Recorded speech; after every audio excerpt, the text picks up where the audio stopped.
All right. Well, the music's not playing, so I'll fix it in post. Welcome to After Further Review. Mark Ferreira, John Pelkey, another Friday, fantastic, fun family football edition. It makes me laugh every time. I know it's coming, and it still makes me laugh every time. I know, because it's such a trope that local radio does. It's all over radio and television. You know, everybody, it's fantastic Friday football. Right. Hey. So it's just so easy to make fun of because it's so ubiquitous and silly. That's right. What is not ubiquitous and silly is Derik Abbott, who joins us. And Derik, we love to have you here. Thanks for coming. But before we get going, we have a very important announcement to make. And that is, for the last 8 months or whatever that's been that we've been on the show, we've dropped 3, 4, 5 references per show saying that we will never work in our chosen field again. Well, that has come to an end, my friends. John Pelkey. I'm not allowed to talk about this. Oh, you're literally not allowed. Told you when I told you this you did that it couldn't be announced. Yeah, several times. I said several times I was going to announce on the podcast. Let Derik will understand this. You were on a Keith Abbott-like bender when I told you this information. So, expecting you to remember anything. Derik not saying anything, but the knowing look in his eyes. Now, hang on. Well, I can't. Now, you know what? That's not true. I mean, I need to. Yeah, I can. I might as well at this point. No one. I have not said a word except that it's ended. I've not said anything at all about the gig itself that you got yesterday. Yeah, thrown in your lap, and that's the right. best way I did nothing to get it or deserve it. I think that's completely true. Well, I'm a Maverick, so I'm going to tell everybody you're watching the new play-by-play announcer for the Atlanta Braves, John Pelkey. Chipper hits a chop at a third. Braves win. No, not at all. But I will be the public address announcer for the Toronto Raptors while they stay in Tampa. How about that? I will be doing that job. Yeah, that's fantastic, man. Yeah, no, it's a great gig. Yes, into March, I guess they're saying the first half, and first half's going to wrap up, I guess, the 1st of March, and then decisions made past that. But yes. That's awesome. I haven't made a big thing about it because just yesterday just happened, and I didn't. But it's true. Mark wanted to point out that that this show is built on lies, because this entire show is built on the idea that we will never work in sports again, and I got a job in sports. So I'll say this: the first job I ever had in radio, I was a board operator, and the host of the morning show was Paul Porter.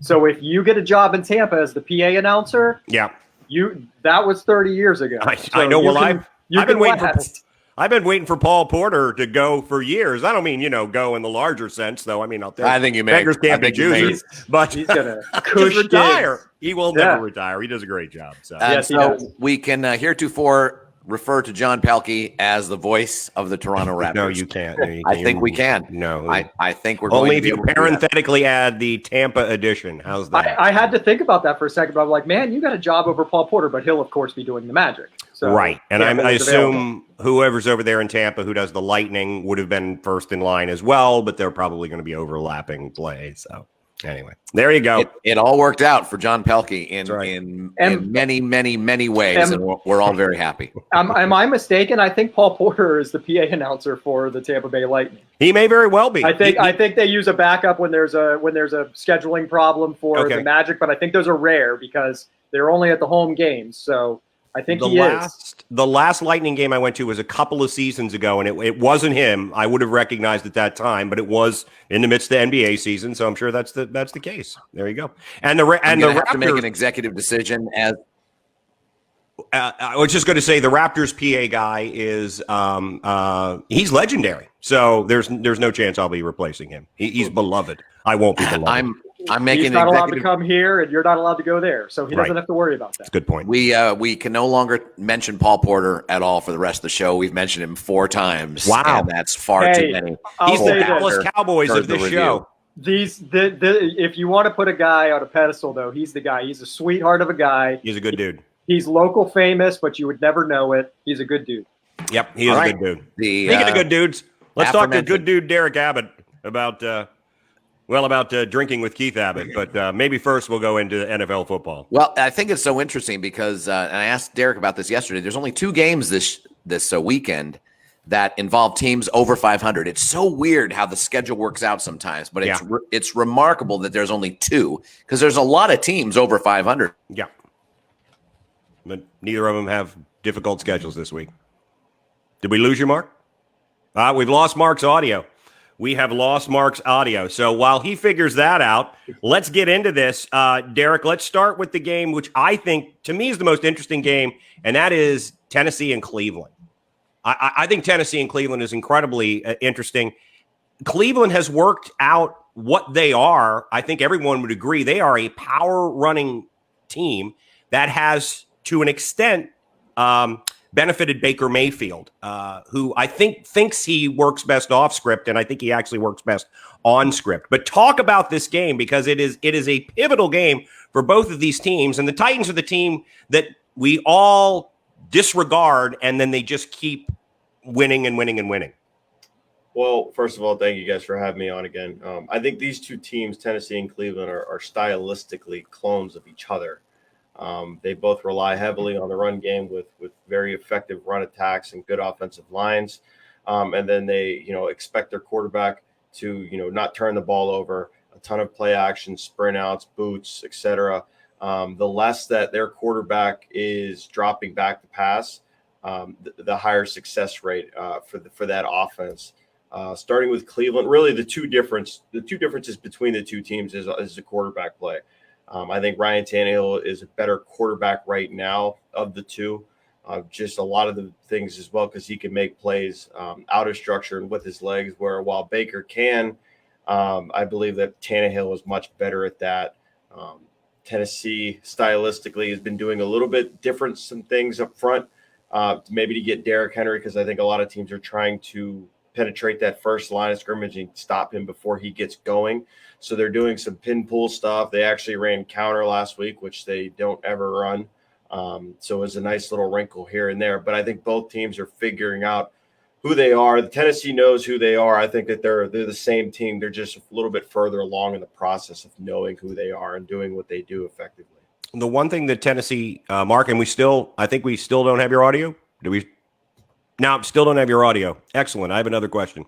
I think the one thing that Tennessee doesn't do very well is pressure the quarterback. So they may just simply load up the box and ask Baker Mayfield to beat them. And I think pretty much everybody, yourself included, would say that's the blueprint for beating Cleveland, is to try to make Mayfield beat you. To the point, though, that he has played better within this system, and they've really morphed into this. What are you seeing from Baker, and do you think he could possibly, because he's probably going to have a relatively clean pocket, with some of the play action stuff, do you think he's got a chance to have some success? Well, I think he does, but again, it kind of goes back to, are they going to be able to run the ball effectively throughout the game? So I think that's really the main point of emphasis for them. If the Titans don't have Jeffrey Simmons in the middle of the field, I think that'll really, really hurt their defense trying to stop the run game. And then off of the play action stuff, I think you got to make Baker beat you like from the pocket, because I don't think that he has the ability to do that. And it's so funny because really, what is this? His 3rd year in the league now, right? So the first year it was all fireworks and everybody was on the Baker Mayfield train. Then the next year he, kind of falls back to earth. So this year's kind of you're getting in between, and this is really who he is. He's not a drop back guy, and even when he stands in the pocket every now and then and he doesn't see a read clean, he kind of panics, and his pocket presence isn't as clean as you would like it. He kind of drifts here and there, and it kind of messes with protection as well. So even last week you saw him come off of a read late or not read something right and miss a running back or whoever it was wide open in the end zone versus Jacksonville. So I think he's very similar to me as Case Keenum. I think that they're very, very similar players. So the spread, and I'm trusting you can hear me now. Yes. The spread is pretty high. It's almost 7 points between Tennessee and Cleveland. They're both 8-3. As John mentioned, they both rely on the running game. And, between Chubb and Kareem Hunt, between those two, and Derrick Henry, I mean, they're both formidable. You talked about the difference in quarterbacks, but I don't think it's a 7-point difference. Do you think the other difference between the two teams is on the defense, Derek? Well, Cleveland does get Myles Garrett back, and they're starting to gel a little bit better on the defensive side as well. So again, that kind of goes back to what I was saying was with are they able to move the line of scrimmage at the point of attack from the jump?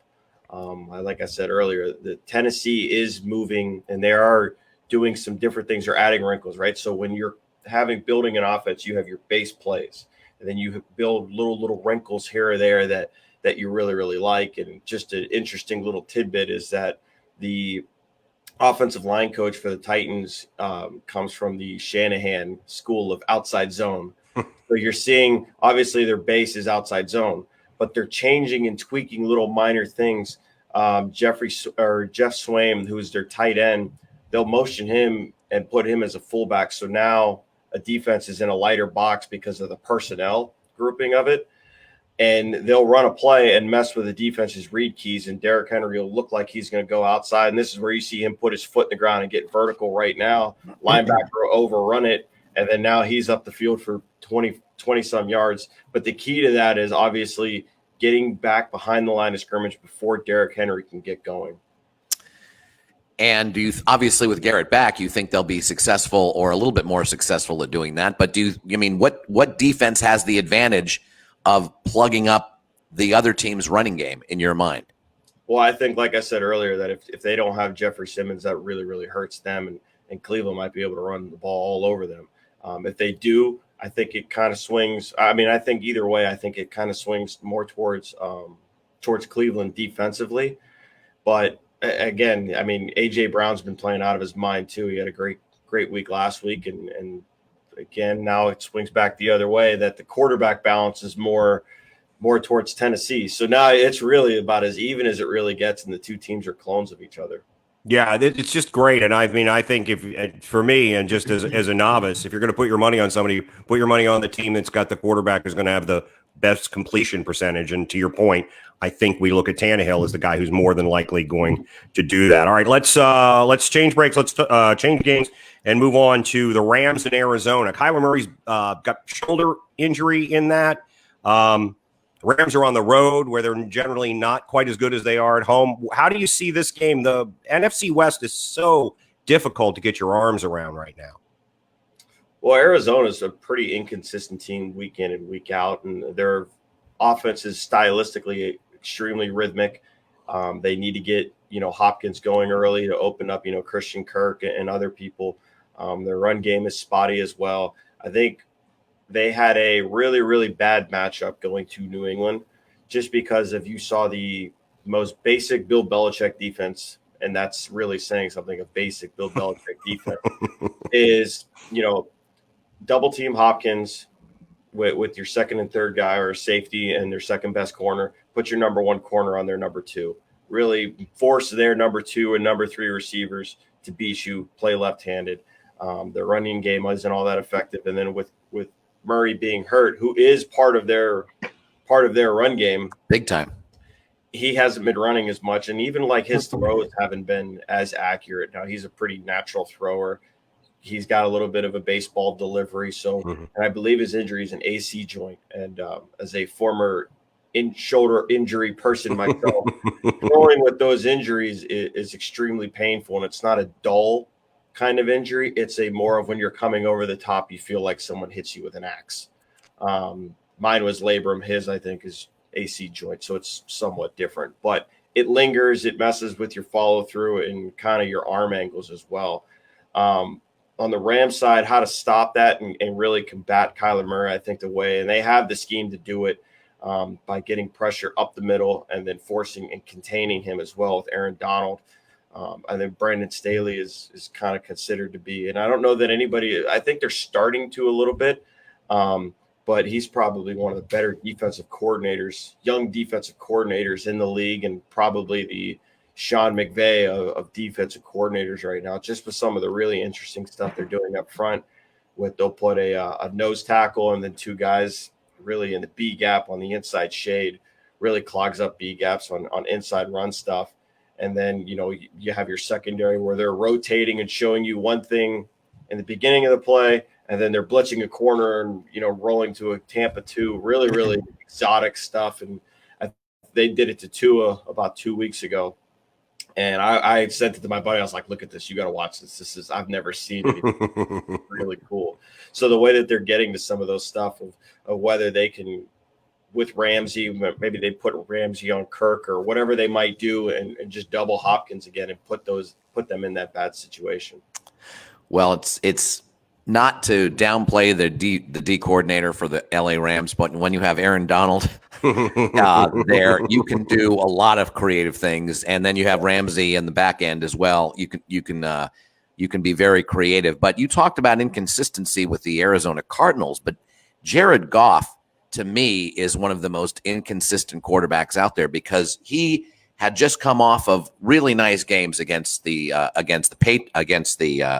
Bucks and against the Seahawks, and then he comes out and I think had 3 turnovers against the San Francisco 49ers. Did not have a good game. His coach, as a matter of fact, called him out. Mm-hmm. What is it about him that either the Cardinals can do to keep him in an inconsistent state, or what is it about just him as a performer that tends to not be as consistent as you'd like? Well, I think the 49ers have kind of been the Rams' boogeyman for the last 2 years. And I think a lot of that has 4-0. I'll say to that. I know Brian Ascari is listening right now. I think it has the last 2 years. I think it has less to do. Well, I mean, obviously Jared Goff can't turn the ball over as much as he has this year, and he's not seeing things clean. But I will say that the 49ers kind of have McVay figured out a little bit, and a lot of that has to do with eye discipline, just because of all the different jet motions and things that the window dressing that McVay offense will present to you. Robert Saleh probably, I mean, he's up there with another one of the better D coordinators, and he should be a head coach next year. There's no doubt, just with the stuff that he's been doing. But the way that they keep eye discipline, they don't fall for all the jet motion and everything else. So when you don't fall for that, you get put in some tight spots offensively, because that's what that offense really relies on. So with Arizona, I believe that they've kind of struggled against the Rams in the last couple of years. I don't remember their record, but I don't know that they won a game in the last couple of years versus them. But they don't have the greatest linebacking core. So this is a game where it could open up for Goff, and everyone's like, "Oh, Goff's back." Well, a lot of it has to do it has to do with the scheme and how the defense reacts to that scheme. Yeah, it also has to be pointed out, I don't think the Cardinals tackle particularly well. I mean, that's kind of throughout the NFL has been a thing, but I know they've been criticized for not tackling particularly well against the Rams. That's going to hurt a lot. All right, let's jump to Mark. I'm sure Mark lied to me about this because, it's Mark and me, and that's kind of what our relationship is all about.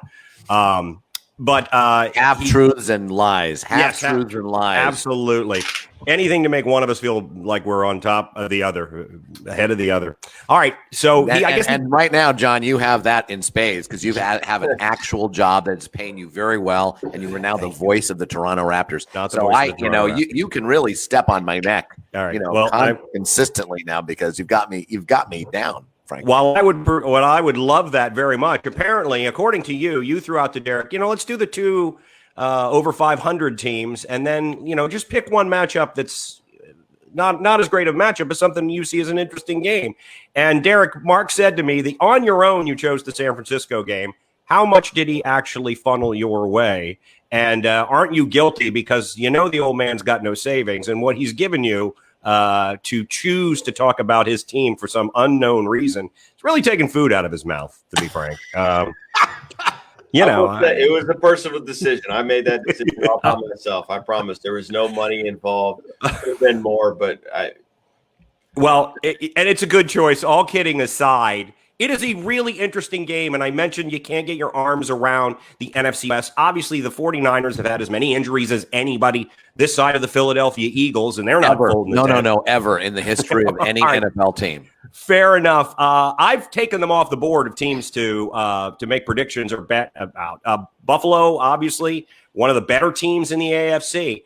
But man, oh man, it would scare me to play San Francisco. What do you see in this game for Josh Allen and the Bills up against that San Francisco team, which is half JV, apparently at this point, if you believe what you're told? Well, the matchup is certainly the 49ers defense versus the Bills offense. There's no doubt.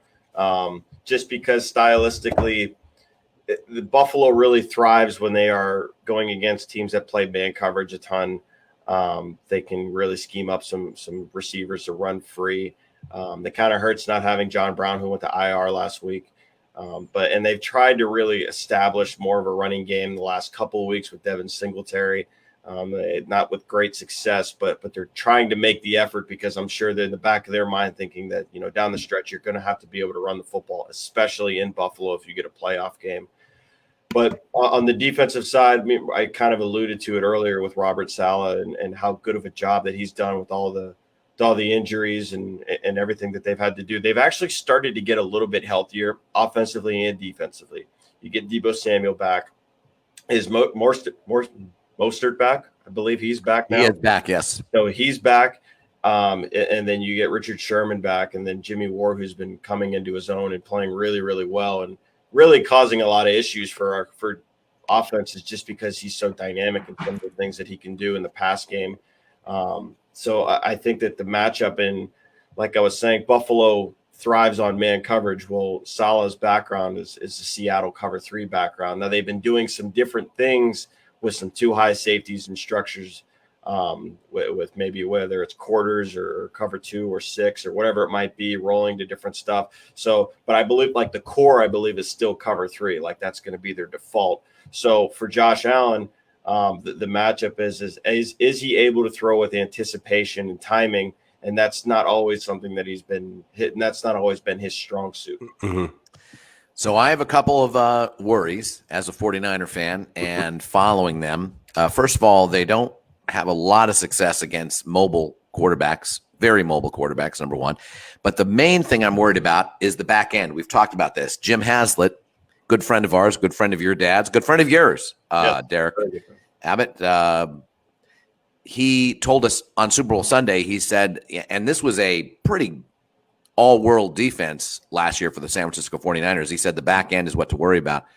This year, yes, they've had injuries. Jimmy Ward has evolved to this really outstanding position he's in where he can do a lot of different things, to your point. But DeAndre Hopkins, Devontae Adams, DK Metcalf, those are all elite wide receivers that they have been lit up by.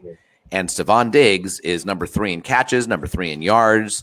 And I just worry that they're going to beat him over the top, or that the 49ers are pretty vulnerable still over the top. Your thoughts? I would say so, yeah. But like I said, this is the team that thrives against man coverage. So whether they're able to cloud wherever Stephon Diggs, so bring a safety over the top of him and really make Cole Beasley beat you. I think really, third down, that he's the third down machine. So keeping him out of the game, I guess, is probably the best bet. And, like I said, just clouding over Diggs.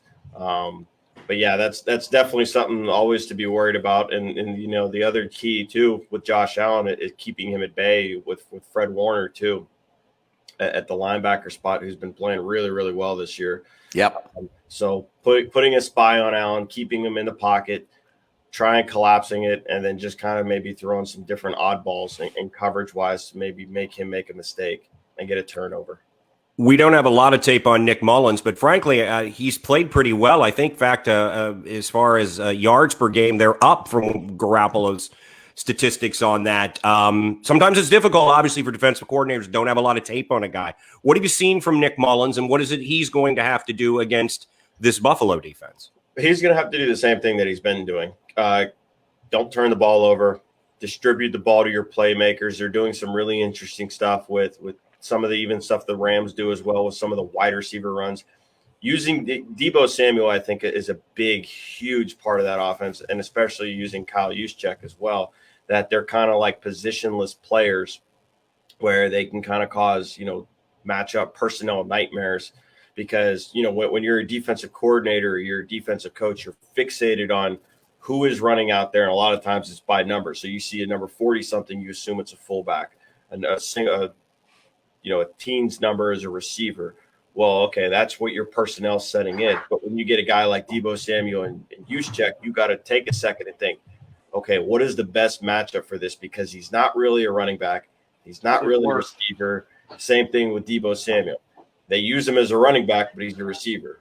Juszczyk, they use him as a fullback, but they also use him as a tight end, in the pass game as well. So I think that the evolution of Shanahan's ever-changing offense, and smoke and mirrors, and I mean, it's so fascinating to watch. I mean, I'm going to go out and say this on it sounds like a lot, but I would kind of put Shanahan's offensive scheme-wise in kind of the same way that what people think of Belichick defensively, because Shanahan is so creative and it changes every week, and he's getting the most out of Nick Mullins.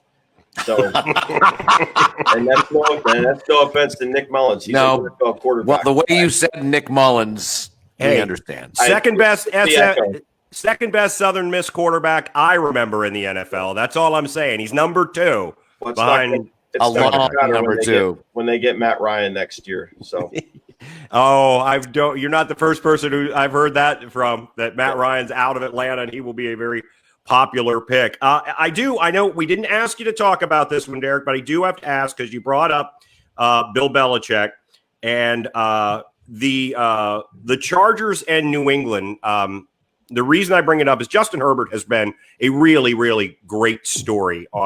Deserves more wins than that team has. But he's now going to come up against the best schemer of defense that there is, maybe the best defensive coordinator ever in the game. What do you look for a guy like Herbert? Because he's still a young guy. Mistakes are going to be made. Coming up against a Belichick defense the first time is going to be intimidating for anyone, no matter what they say. What are you looking for Justin Herbert in a game like that, young quarterback? Process and poise, really. How he's able to go through his reads. Is he hanging in the pocket? Does he look like, the world's spinning and he's got to make every play out of structure and make the Superman play? He really hasn't done that. I would be the first one to say I was completely wrong on Herbert when he came out. Now, this is only a small sample size, but so far I've been pretty wrong, and I think a lot of people have. It was like too obvious. It was like, we got to find something wrong. It's the same thing with DK Metcalf. Everybody's like, we got to find something wrong. I think it's something like that. But really, when you're going up against the Belichick defense, it's really process and poise. Are you processing and understanding what you are seeing from the defense? Are you able to make adjustments? Are you able to hang in there and kind of handle some of the exotic stuff that Belichick might throw at you? At the end of the day, Belichick's going to run some variation of man. That's what his base principle is. Last week when they played Arizona, they did a bunch of stunts and twists up front to maybe try and confuse the offensive line and get a push and kind of contain Kyler Murray. You might see something very similar to that, and kind of maybe they might double Keenan Allen and then put their Gilmore, whoever, on the second best receiver. So I think that's really what the keys to Herbert would be, is process and poise.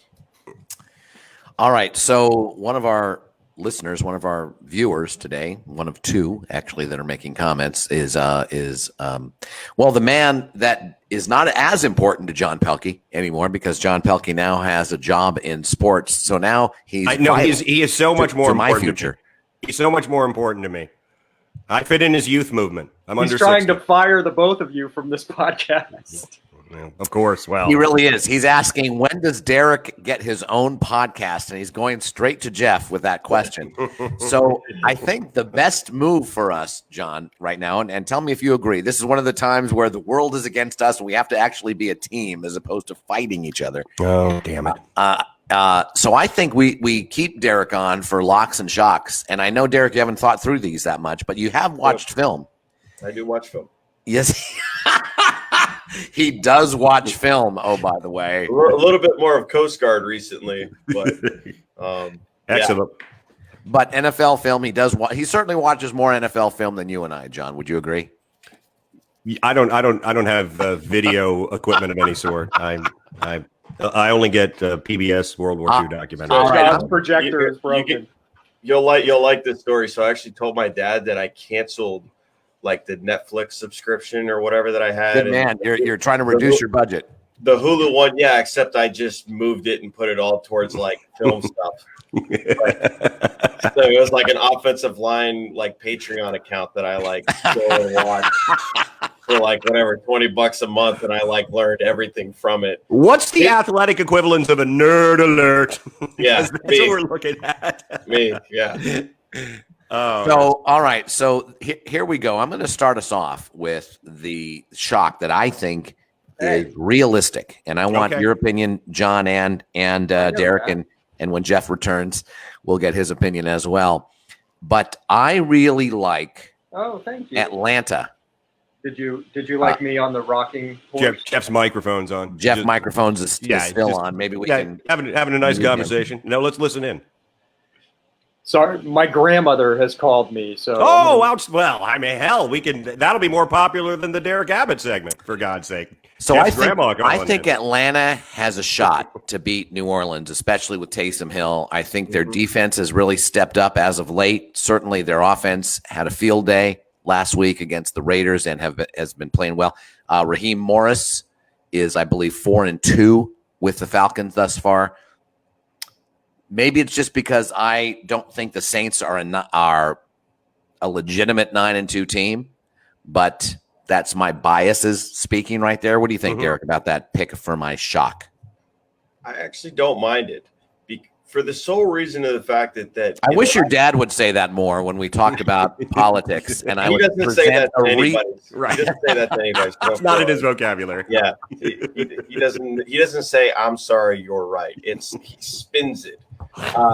So, anyways, I actually really like that pick because in the last couple of weeks since they relieved Dan Quinn, they've actually really been turning up some of their blitzes and being a little bit more exotic on the defensive side. Now, whether the offense wakes up, I have no idea, or if Julio Jones plays, that's another factor. But defensively, they've played a ton better. So back when Dan Quinn was there, he was structurally a cover 3 team, just like Saleh with the Seattle background. Since then, it's been a lot of different blitzes and stuff. So with a quarterback that is very, I don't want to say limited, we'll say limited playing time and limited experience, throwing some different blitzes and confusing them from the jump could really give them an advantage. Now, the key is that whether they're able to cover Alvin Kamara out of the backfield. That's really the key with the Saints every week when playing them. I agree. And I think Taysom Hill only didn't. I don't even know if he threw for 100 yards last week. He had 78 yards last week. Yeah, against the Broncos team and in a game that took football back about 70 years. It did. I really like that pick just for the sole reason of their defense is playing well. They created turnovers last week. They're flying around. They got a little bit more pep in their step. And I think the Saints are kind of in experimentation mode. All right. He likes my shock, Johnny. All right. Top that, brother. I would like to second the fact that it took football back 70 years, but it would have been a bad football game 70 years ago as well. So not only was it a retrograde game, it would have been a horrible game then as well. And I was oddly drawn to it, actually. I was oddly drawn to wanting to see what would happen. All right. That would have been my shock as well. But I can't get out of my mind that they've been through an awful lot. They did not look great the last time we saw them play. And they're playing a team that with a horrible record that's trending in the right direction. So my shock, and I don't know, I'm not saying they're going to beat them outright, but I think Washington's going to give Pittsburgh a lot of trouble on Monday. I think the Steelers' offense has morphed quite a bit. Ben gets the ball out a lot more quickly. So the Washington pass rush obviously not going to be quite as effective. But I just think the way that they're playing right now and Pittsburgh just being, you talk about off schedule with your preparation and everything. Yeah. It's got to be so. I feel bad for the Steelers because I just think they've gotten a raw deal through the NFL. I think a little bit through all of this. So it's 7.5 points. I think Washington can keep it close with Pittsburgh. I do too, especially losing Bud Dupree. Oh yeah, huge loss. That is a massive loss. So now, really, 2 out of the 4 key players on their defense are out for the year, with Devin Bush and now Bud Dupree. You still have Minka, you still have T.J. Watt, you still have some playmakers on that defense, but still, they've really, really struggled running in the run game, stopping the run.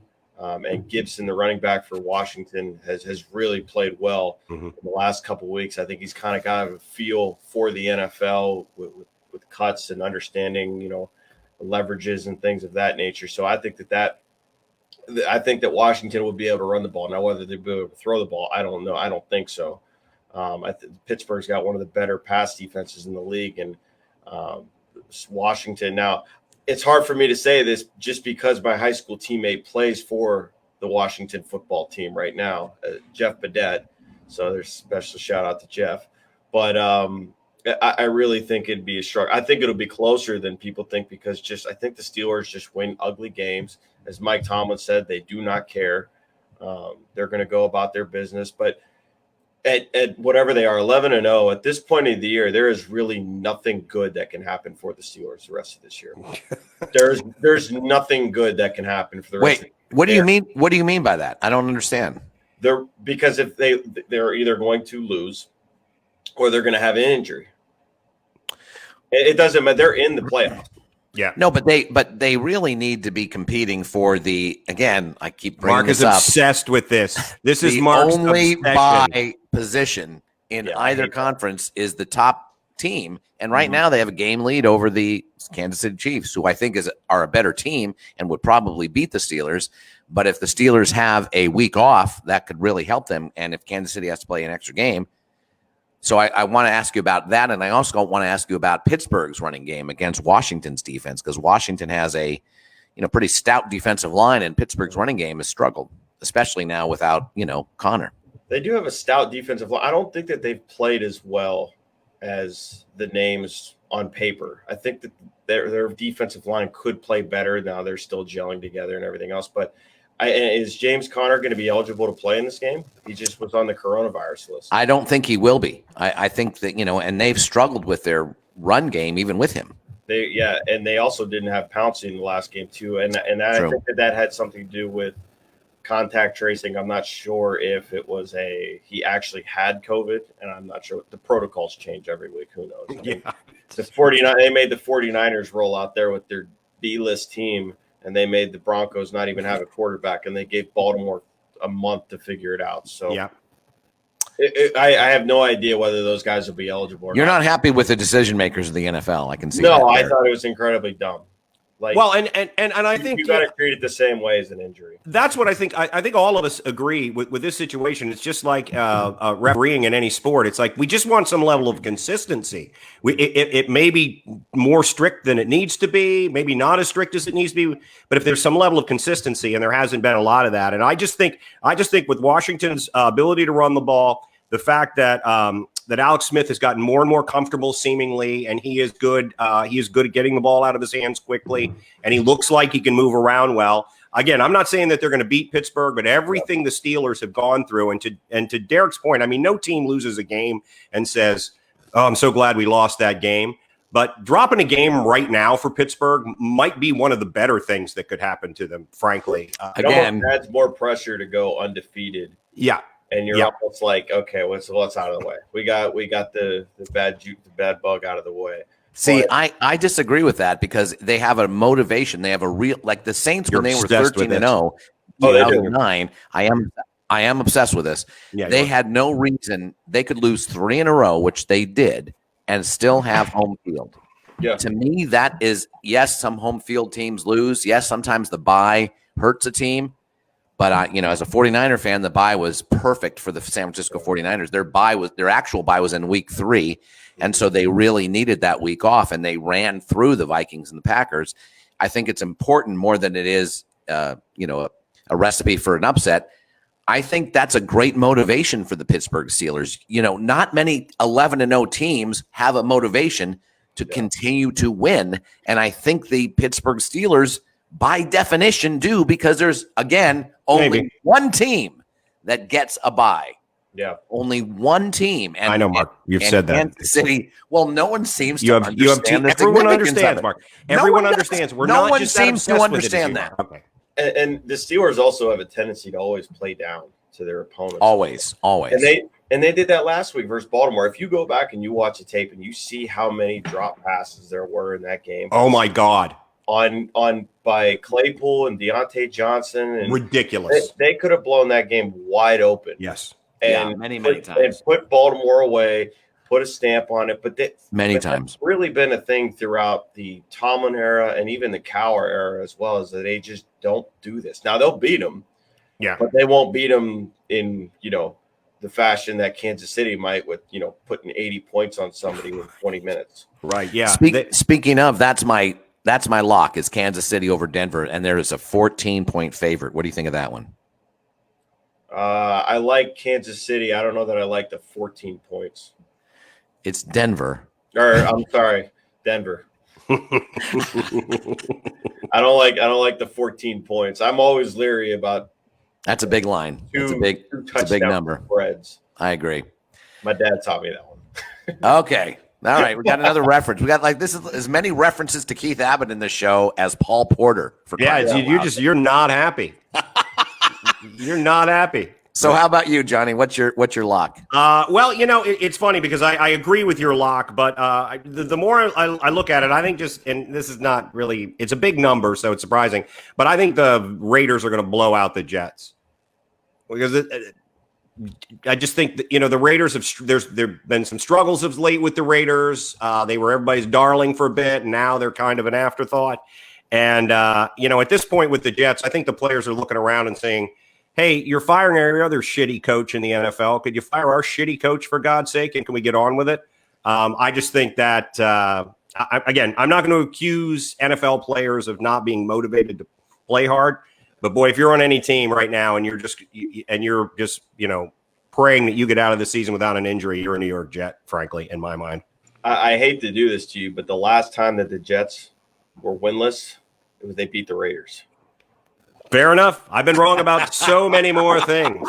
Do you think there's a possibility the reason why the Jets are not firing Adam Gase now is they're worried that if they bring in another guy, even if it's one of the guys that is one of his assistants, they're going to have a spark, win a couple games, and the Jaguars are going to have the number 1 overall pick? I think more than that. I think in addition to that is they're afraid they'll elevate an assistant coach who has that success, and then there's going to be a lot of movement for that assistant coach to take over. And I think the Jets really need to do their due diligence in my mind and sit down and take a hard look at who they are, what their personnel is, and what type of coach they need. I think that would be a mistake for them as well. And you're probably right. That's why. But you have to figure if you're a player on that team and you're looking around coming into any Sunday and going, honestly, the best we can hope for is not to get boat raced, frankly. And we don't have we don't have a good chance of that, Frank. There seems to be no other excuse for it. I think the Jets' due diligence is to lose the remainder of their games. That's what their due diligence is. And make sure they're in position to get Justin Fields or Kyle Trask for the number 1 pick. Stay away from Lawrence. That kid's going to be a bust. I'm telling you, he's got nothing. He's going to stay another year. System quarterback. If I were Trevor Lawrence, or if any of us were Trevor Lawrence, none of us would want to go to the Jets. I got to ask, what makes you think that he is a system quarterback? Thank you, Derek. Thank you. Well, they have a system, and he's the quarterback in it, and they've had a great deal of success. So I think and I don't know why, and this is just maybe my dislike for Clemson. Mark believes it's my atheism. I look at Trevor Lawrence and I see Dan McGuire. I see Dan Orlovsky. I see other quarterbacks not named Dan who are very, very tall and somewhat slight. And it doesn't stand the eye test to me. And I just keep thinking the ACC is crap. I've seen guys throw for 72 trillion yards for offenses, and they just look like crap in the NFL. There's something about him. I hope I'm wrong. I have nothing against the kid, no matter what Mark says. But I think the expectations being what they are, the fact that he's going to go to a crap team. Well, I'll stick with it if he goes to the Jets, because that's just going to be a death knell for him no matter what. I don't care if he's flipping comes out and he's John Unitas. No, I agree with that, which is why Joe Burrow, despite his success, relatively, I mean, is he really a successful first-year quarterback? I'm not sure he is. They've won 2 games this year. I think he's going to eventually. He showed a ton of traits. I thought he showed a lot of different things that showed promise going forward once they build the roster around him a little Again, bit. that's the last phrase, though, Derek. Once they build the roster around them, is something I'm not sure I trust with the Cincinnati organization and Mike Brown. And that's the problem with him. He showed a lot of traits. You're absolutely right. He showed a lot of traits in college as well.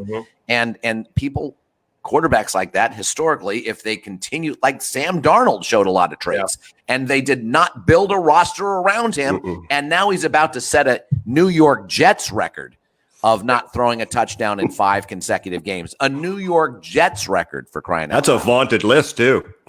I think with the Jets, too, I think there was a lot of different things going on with who the process of getting the general manager. You got the head coach before the general manager. You drafted this guy. This guy didn't want him. I think that there's just a lot of dysfunction in there right now. I think Joe Douglas is a really, really good general manager, personnel guy, and talent evaluator. I think he's really awesome. Adam Gase is Adam Gase. I mean, I'm not going to sit here and say another coach is bad. Maybe it's just a situation. They don't blend together, whatever it might be, but it's just not working there. The place that you would want to go right now if you were a top 3 pick, I think, is Jacksonville. Yeah, everyone says that's. I was going to ask you, Derek. You buried the lead. I was going to ask you, as a coach, which one of the situations that are open right now, and we'll throw the Jets in. We all assume that'll happen. Maybe the Chargers might be if Anthony Lynn loses his job with Justin Herbert, that's going to be attractive. But so you, like pretty much everybody else, is looking and saying, if you're looking at pure talent and what you have to work with, Jacksonville's probably the place you want to go. Well, I think that they have like the youngest roster in the NFL right now. They have a ton of picks, and I think that they have a ton of salary cap space too. So you have a lot of room to really build this franchise into your own vision and mold. Now, whether Shad Khan lets you do that, that's up to them. And have they hired a GM? I mean, they fired their GM. So they fired their GM. They still have Doug Marrone is still the head coach, and I think Doug Marrone is actually former Coast Guard football coach. I think that he's done a pretty good job there with the talent. I mean, as much as you can. The team is playing hard. I think I think it's obvious on Sundays and sometimes Saturdays too, that you could tell a head coach has lost his team. They're not playing hard. They're not finishing tackles. They're not running the ball. They're not doing all the little things. I think Jacksonville's still doing that. So I think that they're in a pretty good situation going forward once you get that pick, or once you get whoever the quarterback is available. Yeah, people talking them sort of the Miami Dolphins of last year. People saw the Dolphins not winning a lot of games, but they were a tough out. They certainly got better towards the end of the season. But to Derek's point, finishing tackles, guys playing hard, all of that. So yeah, they believe in Flores. Flores believes in them. That's a good situation culturally, I think. Now the in question Miami would be, if you had to pick to be a general manager, do you take Houston or do you take Jacksonville? I would take Houston because you have a proven I want the quarterback that could be an all-timer. You have a quarterback that is a difference maker already on your roster who's, 26, 27? You're also way over the cap and have not a lot of picks and a bunch of bad contracts. So that's where it's tough. But I would still say a Pro Bowl caliber, and I think we all agree Deshaun Watson is a Pro Bowl caliber quarterback. I would agree. Is difficult to find. God knows, ask the Chicago Bears. So I think I think in that situation, but it's a really interesting, because you interviewing guys.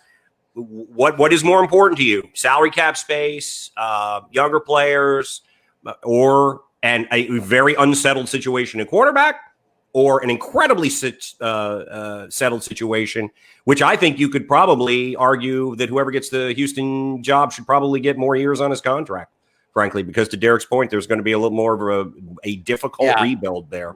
Just like there needs to be a reset there, with the only one you keep basically is Deshaun Watson, and you go from there. All right, Derek, do you have a shock by any chance? Do you have a lock? I have a lock. I'm going to say Green Bay. over All right. Philadelphia. I mean, that's a pretty. It's a big line. What is that? 8.5. Okay. 8.5 as a 8.5. Yeah. That's big. I'd take it. Yeah. Okay. Aaron Rodgers is playing some of the best football he's played in years. Their defense is playing a lot better, and Carson Wentz just looks lost, man. I think that's what I was talking about when you look like you lose a team. Yeah. I think that right now Wentz is missing throws and missing reads that are somewhat elementary. Yeah. That he shouldn't be doing. So there's a bunch of reports. The owner didn't show up the president didn't even show up to a game. I think that there's just a ton of dysfunction there. And I think that that's another place that they're going to have to kind of just strip down and rebuild. And I don't know if Peterson's going to be there next year, but I don't know that they're going to bench. You can't bench Carson Wentz for Jalen Hurts. I know they did that with Tua, and I know they do that with other places, but you have so much invested in Carson Wentz at this point. You can't just do that. No, and you're also, you're not benching Ryan Fitzpatrick when you bench Carson Wentz. You're benching a guy who has shown a great deal of skill and a guy who's had a great deal of success. I do want to ask you, Derik, and geez, I didn't think we'd keep you around for the whole time. I apologize for that. No, thank you for staying. Fine. I got nothing else to do today. So. Excellent. Gave him the choice, and Matthew, our show director, has insisted on it. So everything. We're keeping work at bay. He's putting your show together right now. This will be your last appearance as he will exclusively sign you to doing this other podcast. But I want to ask you about Wentz as a guy who played quarterback on the collegiate level and understands the position. There's so much debate about what's going on with him. Obviously, the talent around him is part of it. They've struggled with injuries. Maybe they're not the right guys. But is it a case of lost his confidence, like some people think? Is it a case of simply pressing way too hard, which is not uncommon he is a gunslinger type of a guy. What is it in your mind when you see him? Can I add to that? Or having no time. That offensive line has let him down, if you ask me. Yeah, they haven't been good.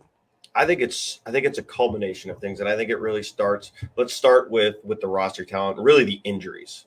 Yeah, and really we could go all the way back to that. There is this Nick Foles ghost that I think is still hanging over the city of Philadelphia and that football team.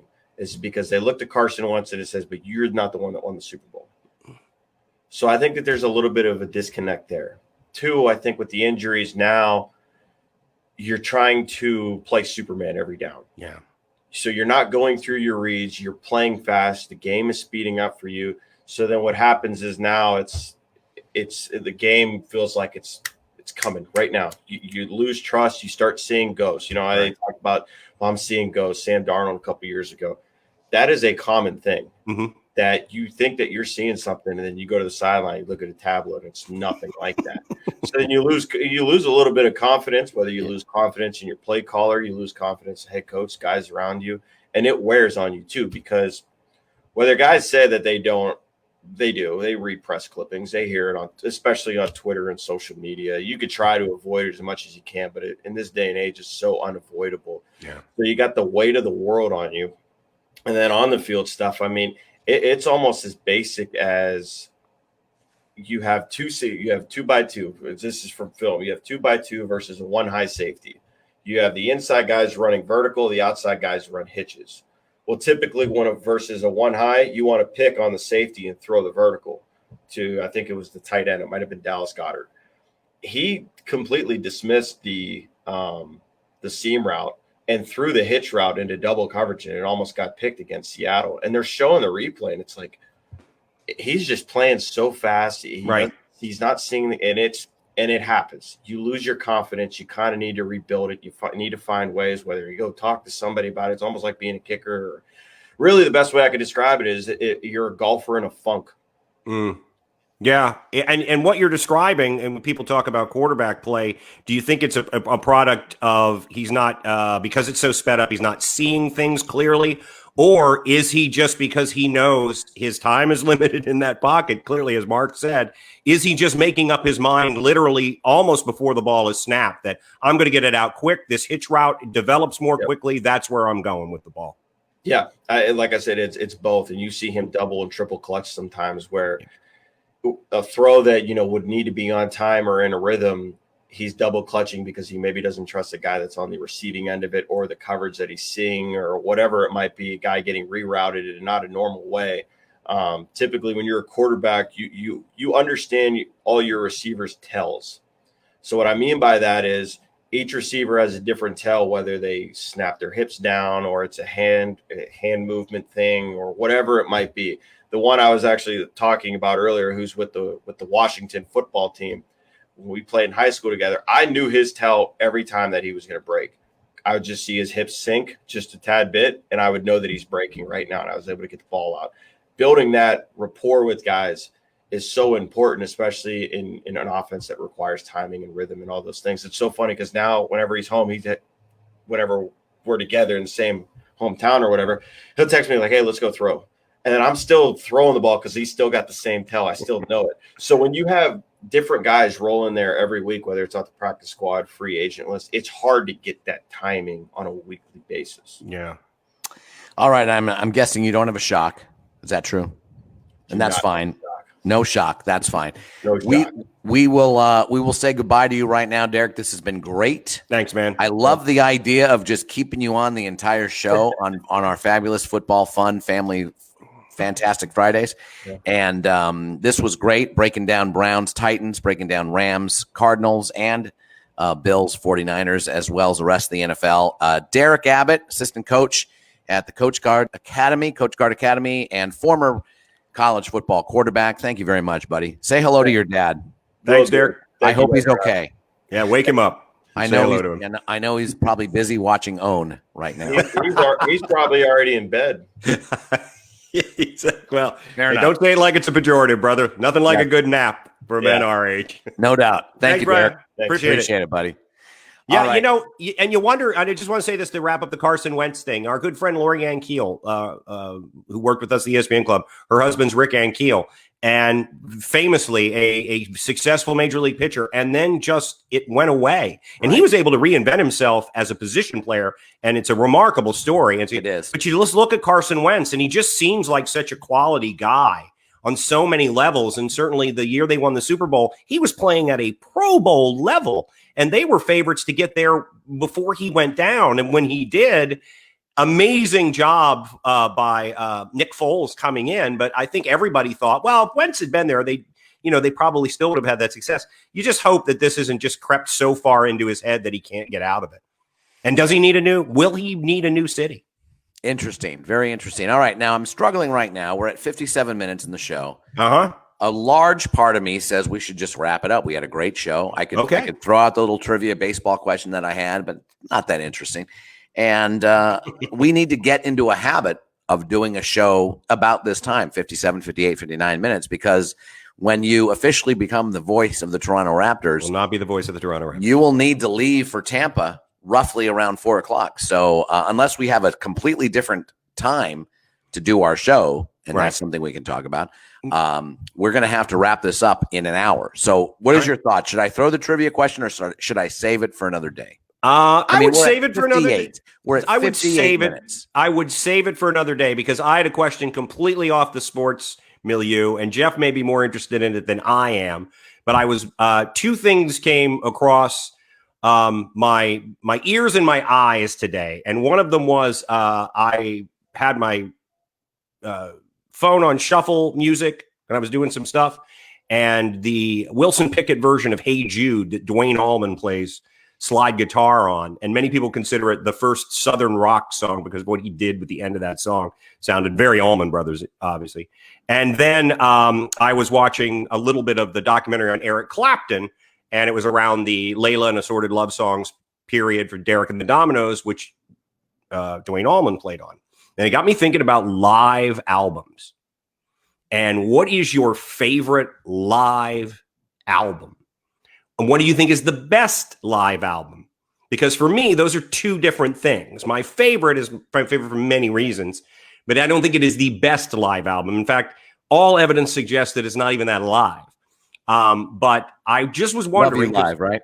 Jeff, no. Jeff is a fine musician for people who don't know.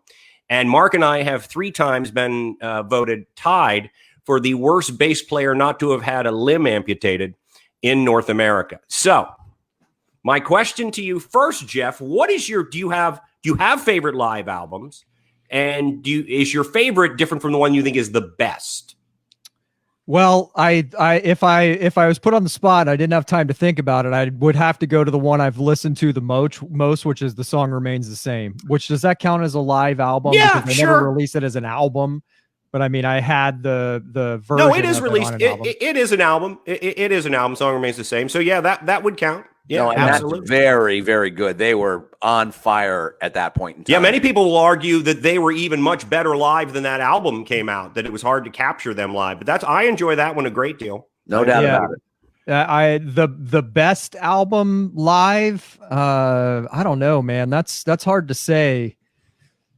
I feel like it might be that Dave Matthews and Tim Reynolds at Luther College album that's the best album, because it literally sounds like a studio album, but it's a live show. It's ridiculously good. I agree. That's a terrific one. Mark, I think I know what your favorite is. My favorite, and I think the best that again, I'm not as well versed as the two of you with live albums, but that last side, it's a 2-album set for Love You Live, and the last side at the Macumbo, El Macumbo, and it's actually the third side on the albums. It's the third side. You get the first. Yeah, it is. If you get the album, it's side 3, oddly, and then they throw in the wrap up of the big fireworks numbers for the last album. So it is El Macumbo. It's in Toronto. It's 1977, I believe. Keith Richards has been busted for heroin. He has, trafficking. And it is a small club, which I think helps it tremendously. Yeah. And they are as tight as I've ever heard them, live or in the studio. Mm-hmm. And I think, to your point, John, a lot of that was done after the fact.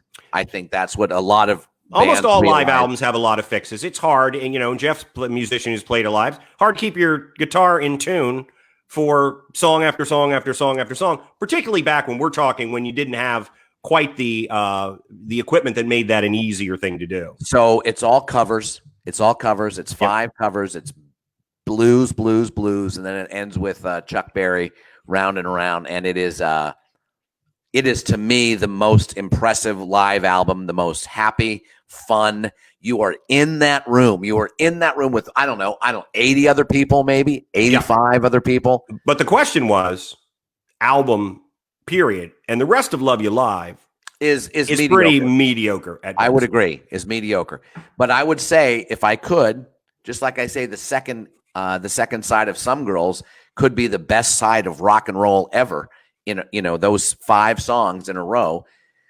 I'm going to just stick with that, John. I'm going to stick with, because I would say probably Get Your Yayas Out is a better album than Love You Live, for sure. Yeah. Still Life is solid, and but I love Song Remains the Same as well. To me, that captures them at their essence. They are as Led Zeppelin as anyone else is ever at that point in time. Tightest pants, longest hair. I mean, it was Led Zeppelin at its loudest at that. For a while, they were the loudest. There's actually how the West was won, quadruple D CD, I believe. That is a lot of live performances by Zeppelin prior to that, even earlier, starting in '69 and moving forward. Which I actually think those versions of those songs are better than the ones on A Song Remains the Same. So check that out. Well, my favorite, and for people who know me, no surprise, is Kiss Alive. Though very little of that album, Bob Ezrin, Eddie Kramer, who also produced Led Zeppelin, who produced that, fixed a lot of that in the studio. I think the drums were still live, a lot of the vocals, but everything else was sort of a fix. But I brought all of this up because I think the Allman Brothers Live at the Fillmore East is the best live album, as far as just, I put it on and I'm amazed. What year is that, Johnny? I believe that's 71, 70 or 71. I think. 71. I think that to me is because I'm the musicmanship. Is that the word? Musicianship. Excuse me. Musicianship. Is a remarkable. The Allman Brothers as individual musicians, and Greg Allman's voice were just remarkable. No. And And then the energy to be able to keep those long jams, in my mind, from seeming, long jams can get tedious. Let's just be honest, even for musicians. But they keep that stuff firing on all cylinders, and it's pretty damn good. And the last waltz is up there as well. The funny thing about long jams is they belong on live albums. Yeah. You got to have some of that. When you go see a band live, the Black Crowes and Led Zeppelin are my two favorite bands. Love the Black Crowes. And the Black Crowes live will play a 5-minute song for 20 minutes, and you won't even notice because it's so awesome, the jams they do. So, I also was thinking, I had more chance to think, but one of my favorite live albums too was Alison Krauss and Union Station live. And I'm not even a fan of Alison Krauss. I don't own another Alison Krauss album, but that album is phenomenal. Those guys that play with her, it's incredible. They're unbelievable. Yeah, and I love I like bluegrass anyway, and I think her voice is heavenly. Yeah, that's incredible. A good one. And that Black Crowes Jimmy Page live album is one of the version of 10 Years Gone on there and Custard Pie I may like better than the versions that Zeppelin you want to know what's crazy about that is that of course I immediately bought that because two worlds coming together that I love. My favorite song on that album is Oh Well.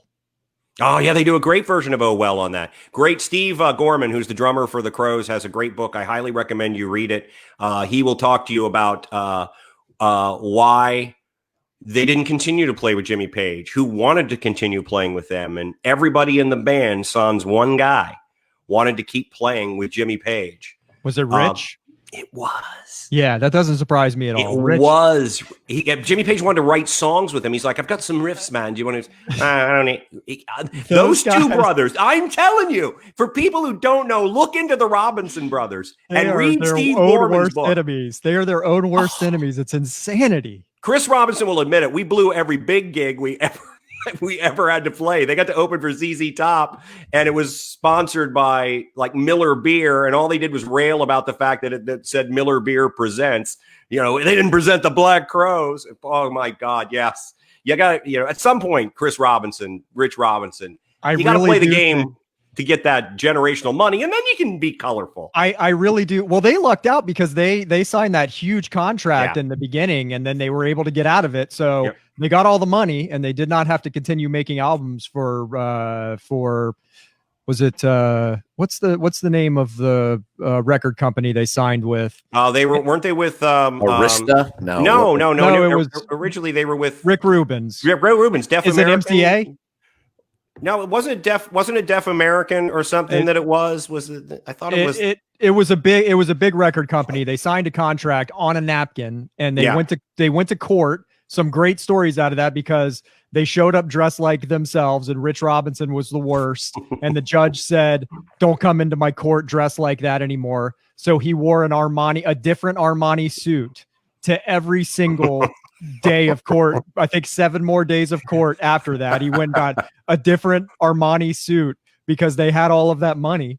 And with the Black Crowes, though, I think the fact that those two brothers can't seem to get along is why the music is so great. Oh, absolutely. All of the drama around it. When you look into some of the greatest albums of all time, that's when the drama was happening. Rumors inside that band. Yeah. Paul McCartney said that about the White Album. He said we were under so much stress during the White Album. He said we put together a masterpiece, and he said, but frankly, I don't know if it was worth it because of all the crap that we were going through. So that's a good one. Should also mention to Mark Ferrer, myself, and our former friend Riley Claremont. He's moving away, and he won't even see us before he's leaving. He will never see him again. He shan't be spoken of again. We saw them at the House of Blues over in Lake Buena Vista, and it's still one of the 3 or 4 best rock and roll shows. Yeah, and I've seen them about 5 or 6 times. I was there, yeah. No, I'm sure you were. That's the best Crow show, and I've seen them about 17 5 times. I've seen them about 5 times, and that is by far the best show that I saw in that little thing, and they were hot. I saw them at the University of Florida's basketball stadium, which is a terrible place to see a show. Yeah, but it was still good. A little loud. I've seen a lot of shows there. You're right. Not a great venue, but boy, check them out in a club, and they will blow you away. All right, that was interesting. That came up to me. Fun. Live albums, people. I like that. I like that, bringing that up, and that was a lot of fun. And thank you very much. That's very, very interesting. And thank you to Derik, who made our show worthwhile. Viable. Let's put it that way. Viable. In our viable, worthwhile show on a fantastic, fun Football Friday. For John Pelkey and Jeff Taylor, I'm Mark Ferreira. Have a great weekend. Everyone stay safe. We're in the worst of this thing. That we really are. I mean, these numbers this is a 9/11 every single day. And this was much worse than March, much worse than April. Just be careful out there, people. And yeah, just take precautions. If you need to be out there, social distance, wear a mask, wash your hands. That's all you have to do. That's all you have to do. Just be safe. We love you all. See you Monday.